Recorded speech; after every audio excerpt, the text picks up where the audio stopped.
Bismillahirrahmanirrahim. Bugün Mersin Umut Kervanı olarak Miraç Kandili münasebetiyle ihtiyaç sahibi onlarca ailemize yardım ulaştırdık ve ulaştırmaya devam ediyoruz. Hayırseverlerimizin emanet etmiş olduğu gıda ve temel ihtiyaç kolilerini gönüllerimizle birlikte ailelerimize teslim etmeye devam ediyoruz. Bu mübarek gecenin manevi havasını paylaşmanın ve bir günde bir gönüle dokunmanın huzurunu yaşadık. Miraç Kandili bizlere paylaşmayı, kardeşliği ve dayanışmayı bir kez daha hatırlatıyor.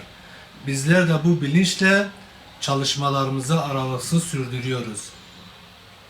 Destek veren tüm hayırseverlerimize gönülden teşekkür ediyor. Rabbim yapılan hayırları kabul eylesin diyoruz.